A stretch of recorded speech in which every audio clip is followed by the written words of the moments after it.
Hello दोस्तों, आज मैं आपको सुनाने जा रहा हूँ सरपंच का न्याय की कहानी। एक समय की बात है। एक गांव में एक कंजूस व्यापारी रहता था। एक दिन उसकी 100 स्वर्ण मुद्राओं से भरी हुई पोटली कहीं खो गई।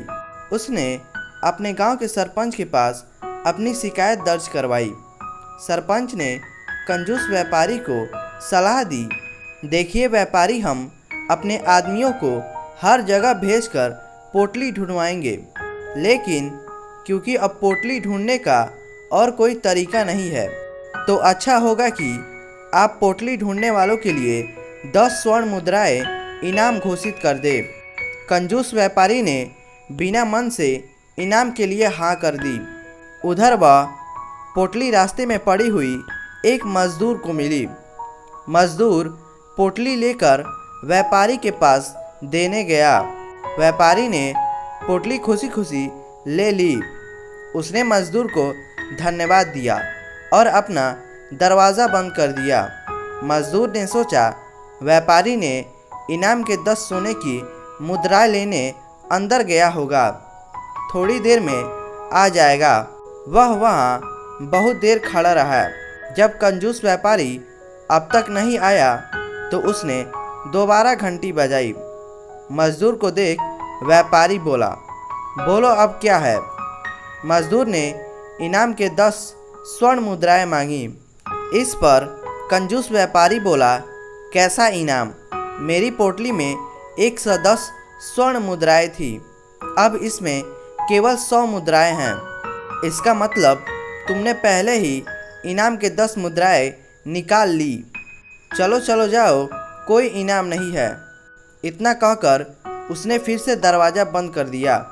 मजदूर व्यापारी की शिकायत लेकर सरपंच के पास गया। सरपंच ने व्यापारी को पोटली लेकर तुरंत बुलाया।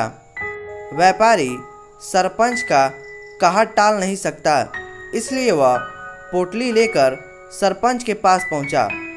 सरपंच ने व्यापारी से अपनी पोटली दिखाने को कहा। पोटली को अच्छी तरह देख परख कर सरपंच ने पूछा, क्या आप विश्वास से कह सकते हो कि आपके पोटली में 110 स्वर्ण मुद्राएं थी, 100 नहीं?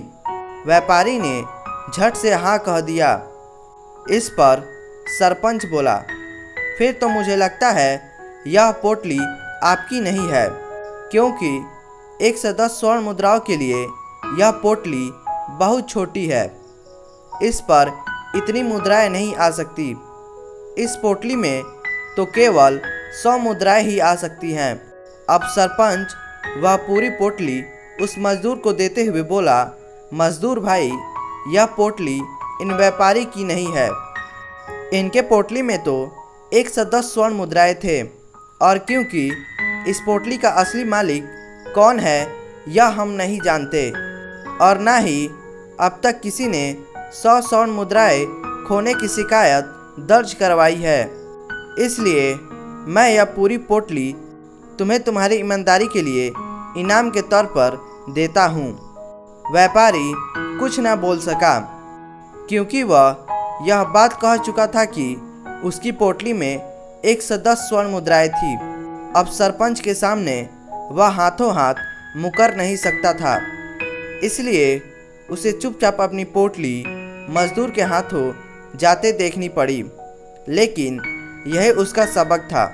तो दोस्तों, इस कहानी से हमें यह शिक्षा मिलती है कि धोखेबाज की हमेशा हार होती है, और न्याय की कुर्सी पर बैठने वाले को बिना किसी पक्ष पर उचित न्याय करना चाहिए। सरपंच ने सचमुच बहुत अच्छा न्याय किया। तो दोस्तों, आशा करते हैं ये कहानी आपको पसंद आई होगी, तो आप इसे लाइक करें और हमारे चैनल को सब्सक्राइब करें। धन्यवाद।